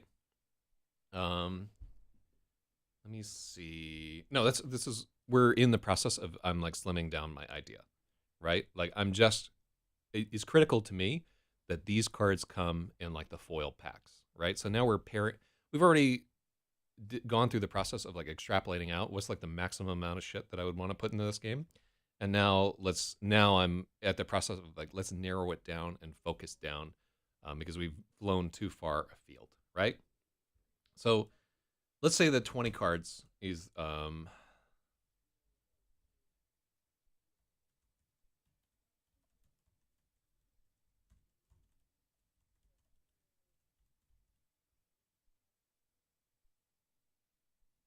booster pack. How many booster boxes does it take to complete a set? 15 card boosters. I think 15 cards is probably a single booster pack is 15 cards, but 1 to 3 are like tokens or mana. Right, meant to be that just don't include the packs you showed semi pre-built decks that just don't include mana. Right. Let's see. I wonder if we can fit 20 cards into a booster pack.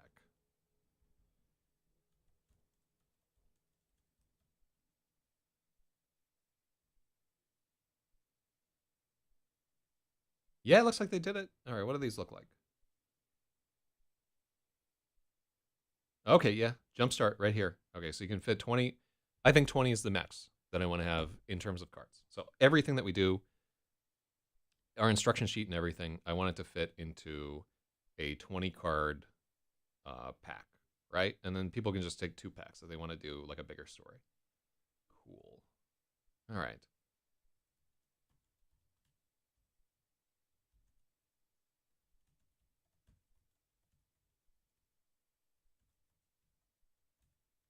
Okay.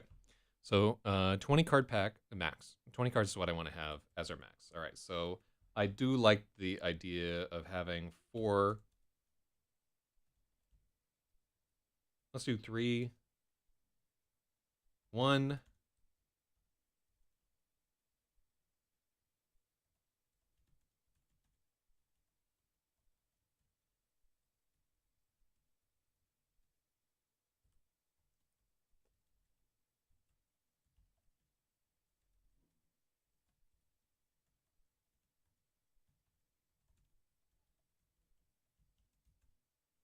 Okay. So our character card is going to be double sided, right? It's going to include one part has like the um, yeah. Like so, I can do the graphic design, and I can potentially do. I can't do the application coding, but I'm so far from that there. But I can do all the graphics for this and handle like all the printing and logistics, and probably the shilling too when it really comes down to it. And I actually have a fucking um, access to like because I used to hang out with some of the people from Kickstarter, so I have some connections within the group of people who would allow me to make something like this successful. So, and ultimately, like this, let's not stray from the pack. What I want to make here is something that I can bring to a group of my friends, and we can have like fun for 3 to 4 hours. So this is, I just want us to be able to like spend an afternoon doing this, and each of us makes something that's quirky and weird, and then afterward you can take the thing that you made away with you, and just save it to like remember what happened there. So that's a key part of it too, that I think is kind of interesting, like having a way that people can um, yeah, I've. That's the nicest thing that anybody has ever said to me. And I keep in mind that the whole premise of my show is selling snake oil. I just have like a very us versus them thing, and I've never fucked over my viewers that I know of, not intentionally. I'm sure it will happen at some point, but I will not do it on purpose. I've never fucking sold any LRHers or ZYZers out. So okay, 3.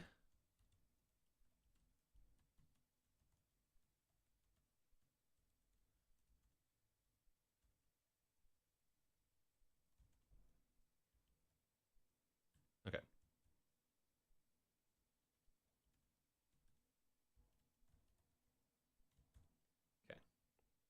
Let's do just 3 double-sided location cards. So we've used up 7 of our cards on the world generation right here. And then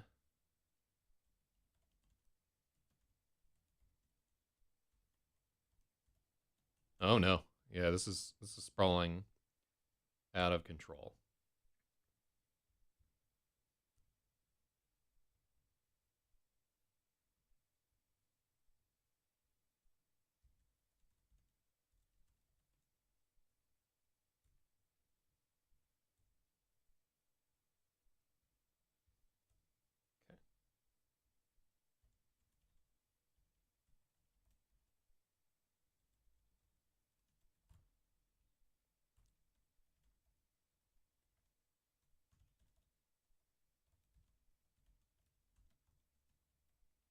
Okay, cool. So we just moved it down to being 7. Yeah, I've made like a few mistakes in my tenure um, of doing the show for like 20 years, but I think most of the people that I have wronged, I've made it right with, or have driven them out of my scene altogether. I'm trying to think of the last person that I really wronged on IRC.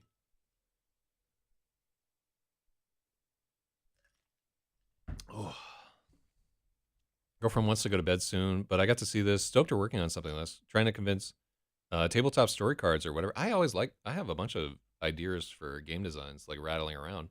And yeah, man, if you want to get involved, like once I have a workable product, just holler at me. I've always got shit rattling around. I have on my notes, essentially, I have the beginnings of about 10 different games or ideas for stuff like that that I just push to the background because I'm always working on books in the show.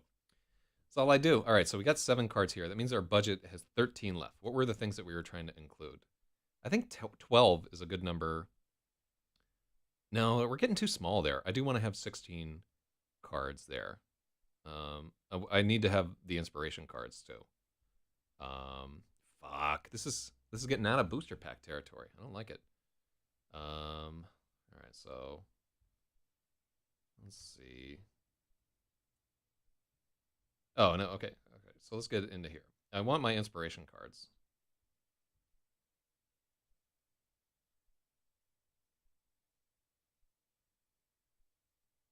Okay.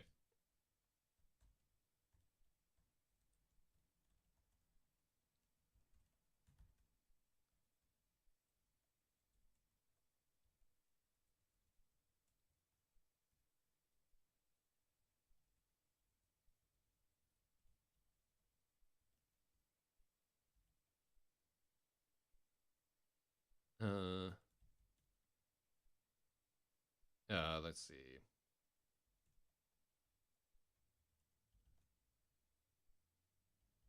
All right, cool. So one of these is going to be like a goal card. Yeah. I mean, this might not go anywhere, but I think we're making some progress.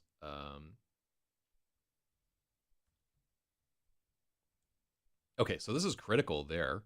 Um, I like this a lot. Like where the framework of our so we're imposing some structure onto the story right here. That means that only like certain types of stories can be generated by this.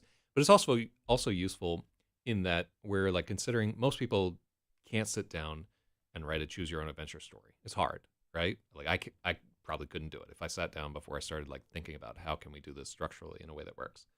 So I think this is good. So we take our 3 inspiration card. I think our character card is going to get like the double side where the back just generates the character unless you know who they are and so forth. And there's a place to like write in like their name and all that shit. We'll work on it. Okay. So we got rid of that. And then let's have all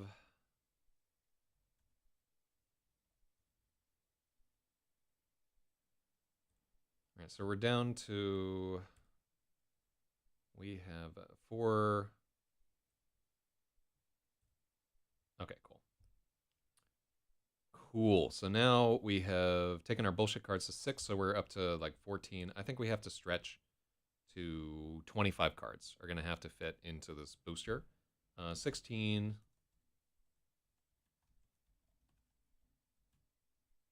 All right, so we got our 16 story cards. That brings us up to 22 here. 3 blanks.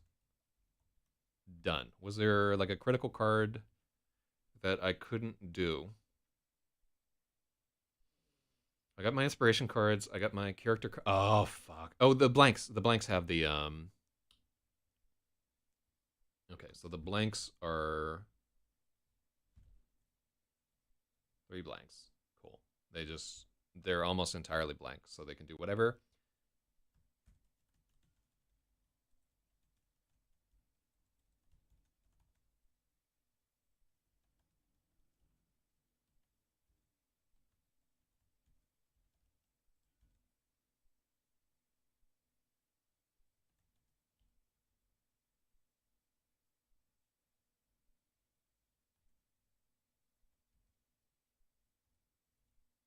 Okay, and so people can use their segments, their flip sides for some of the like you are dead, etc. outcomes. So we don't need to include a bunch of blanks for the different deaths and so forth. All right, cool. That is so we got it to 25. All right. So if it's possible to do a booster deck in 25, if it's not, I'll cut out my blanks. I'll cut out. I want to keep the inspiration cards. I'll cut out the location cards, and people will just have to write it into the story. So that, and then people will just have to use their blanks for the MacGuffins. In fact, let's just fucking do that right here.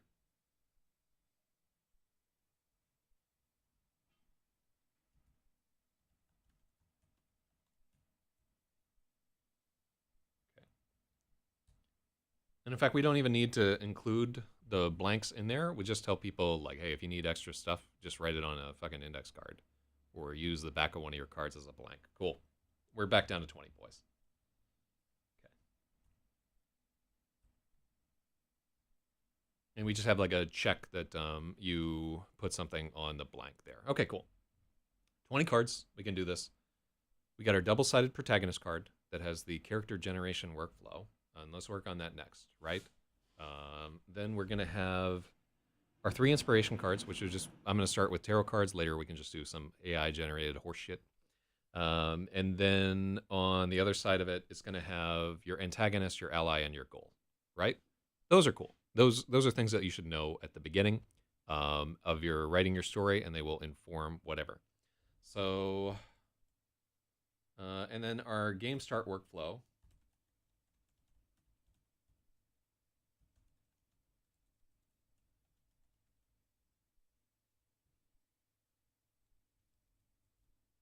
You know what? We're going to have our...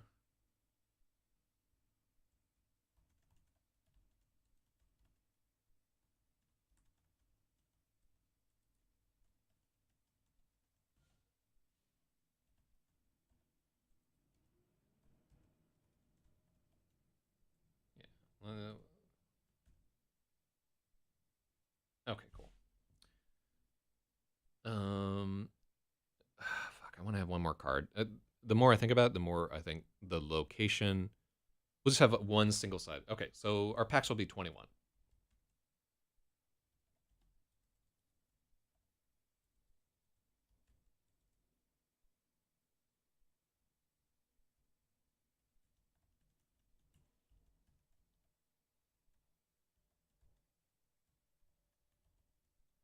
Okay. All right, so...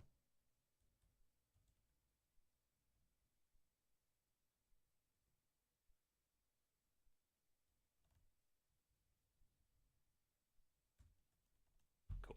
All right, so 21 is good there. All right, so... we keep cheating up in our number of cards. I think I can cram 21 cards and a little sheet into... All right, let's count it out. Let's see how thick this is.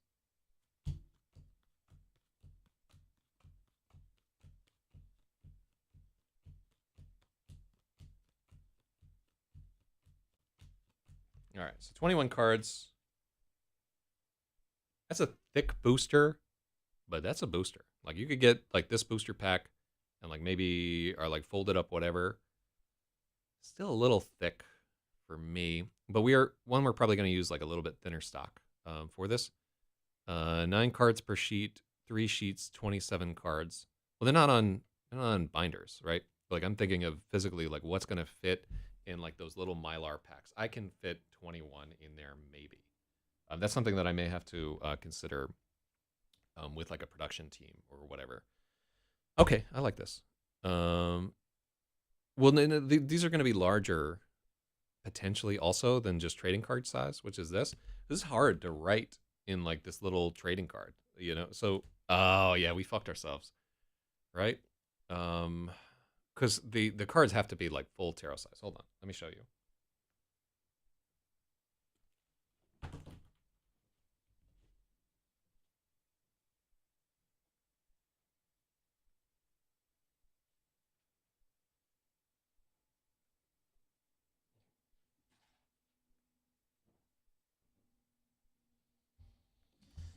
Oh. Oh yeah, here we go.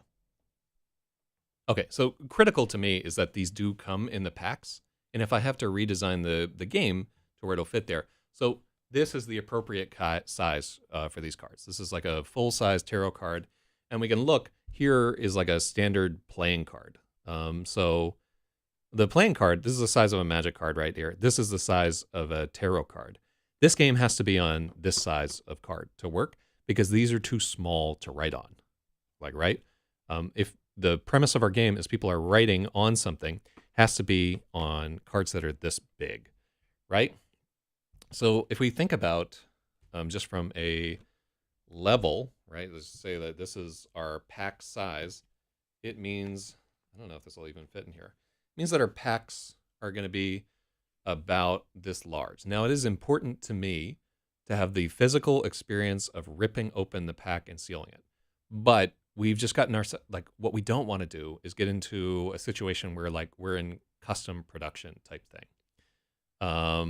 Yeah. So just this, I could write like a story segment on this. Like the cards have to be lined. I think you can probably fit here about 2 paragraphs onto the back of this card here. So this could work. Let me see. Does it make sense? So I was thinking of them in like this orientation, but as I'm looking at the cards, it makes a lot more sense to have a horizontal orientation for people to write their stories, right? That's just going to give them like, people are more, okay, so I'm changing up. So we had like this this horizontal look right here, like we were going to do the cards like this. But it really makes more sense to have them written out in a vertical orientation, and that's what people are used to writing on and writing as. Okay, cool. So that makes more sense from just a thing. And like also, if our whole game is in portrait mode, it's gonna make like a lot more sense, right? Like I just looking at it, and then we're wasting so much more area with our go-tos and choices. The choices at the bottom are going to be much smaller, so we're gaining some real estate on the card, just because like all that go-to and whatever, where people are going to write in, that can be much smaller, so we gain more real estate on the card. All right, so clearly, I don't know why I was why was I thinking of portrait initially, or thinking landscape initially? I don't understand why I thought like this would be a good idea, but in my first concept of it, it was like that. Okay, so that makes more sense. The Mylar booster pack. Okay, so I think what's happening with these Mylar packs is that they're coming on like a sheet of Mylar, right? And I think they're glue sealed. I don't know if I have a booster pack of anything anywhere in this house, because I don't generally play that kind of card game. I wonder if I can. Yeah, I think they have to be like glued together and so forth. So if I'm making this game, probably I'm gonna have to. All right.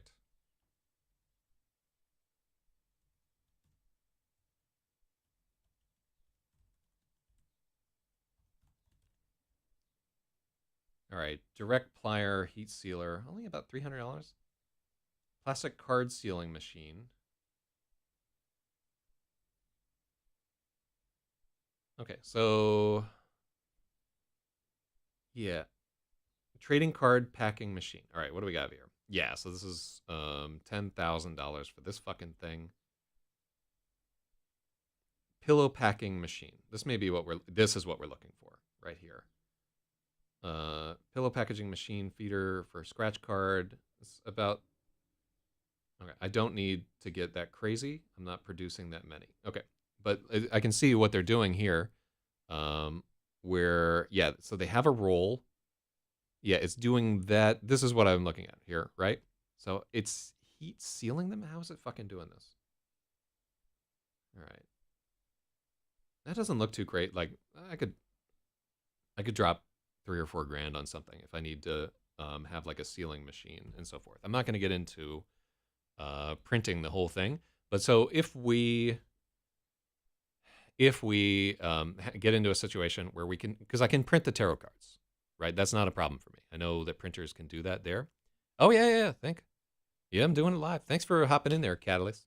Yeah, much appreciated, and like you're definitely steering us in the right direction. All right, I think I'm done. Like I don't think this idea needs much more. I think we can overcome the. All right, cool. So all this is there, and this is the actual game right here. There we go.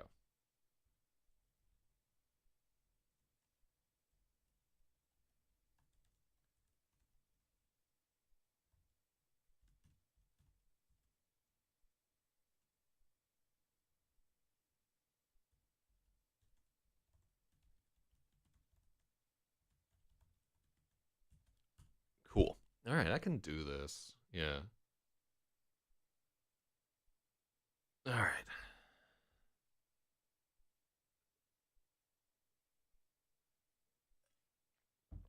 All right. Double sided protagonist card, random stats. Okay, so I just want to point out that to get out of designing or to get out of rewriting this chapter, I have designed an entire game. That's how strong the urge to procrastinate is, right? I was supposed to be working on this the entire time. I did not work on it at all. I really, what I need is like a task that I don't actually want to get done, and like I like paying my taxes or something, and then just use writing to get away from that task.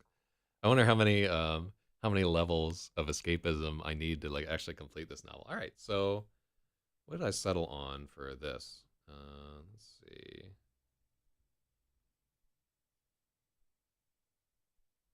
And then so we're gonna call this.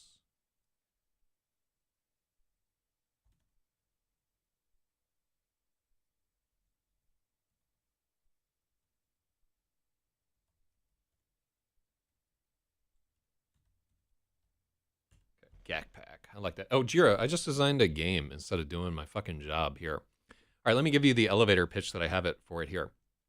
So this is a party game, right? And what it is sealed booster packs of a kit to make your own choose your own adventure game, right? So it's going to come with a deck of 21 cards, right?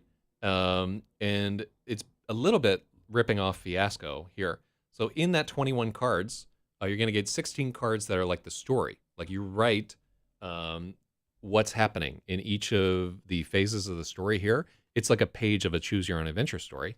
At the bottom of it, it's going to have a list of potential choices that go to these other cards, right? Choice 1, choice 2, choice whatever. And like people will write on these with pencil so they can erase and move things around and so forth. So 16 cells that are going to make your story. And so each one's going to have a card number at the top left. It's going to have a suggestive word and a color code there to like kind of spur people into whatever. And then it's going to have a place where they write the location that it takes place at, and an indicator that you can like flip the card over and that there's more writing on the back if you need longer for another one. Included in the pack of cards is a protagonist card, which is like a character generation card, which sort of like automatically generates, like it has randomly printed on it some stats. It has like sort of a character generation, the Elder Scrolls type multiple choice workflow to generate who your character is and what they do. And so that's the back of the card.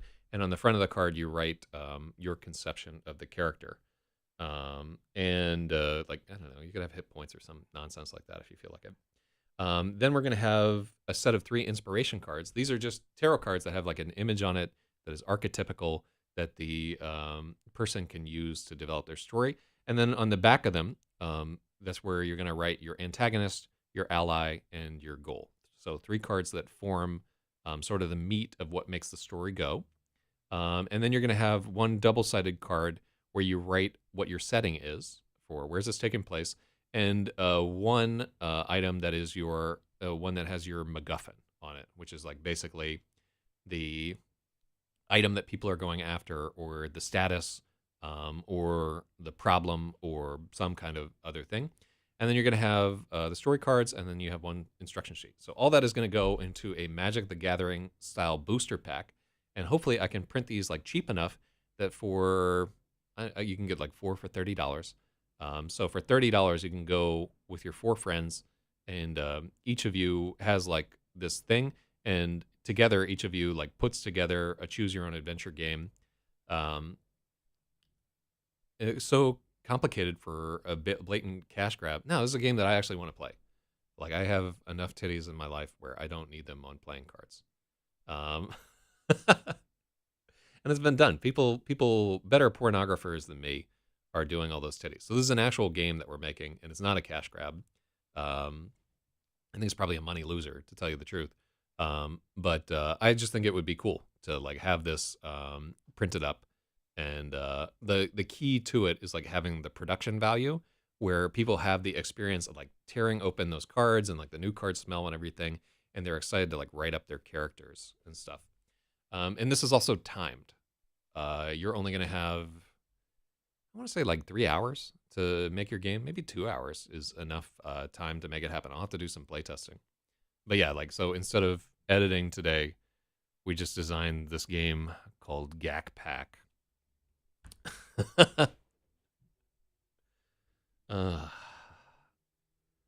Yeah, but because Choose Your Own Adventure is copyrighted, sadly, so I can't fucking steal their name. But it's not going to stop me from trying. All right, and then out of mana at this, so we just spent hours doing this. I think it's a good idea. I think I'm going to follow up on that and just design it, and then figure out how I can get these poly sealed. Boom. All right. I guess I will call it a day. I can't believe I got nothing done. What an asshole. All right, well, we do have this game design, so that's not nothing. All right, thank you for joining me. And don't despair if you were here for writing, because we never get any writing done on Saturday morning, because I do a show the night before. Tomorrow, we will be editing for real, I promise. I bet I would like it if I saw it finished. He came in late.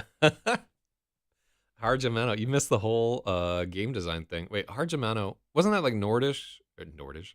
Wasn't that like Swedish or Norwegian or whatever? I'm reading the Finnish national myth right here. I can't tell if you're a Finn or not. Or wait, maybe you were like in like northern India or something like that. I can't keep track of all this stuff. Yeah, you missed like the whole game design stream. Proto-Germanic. Wow.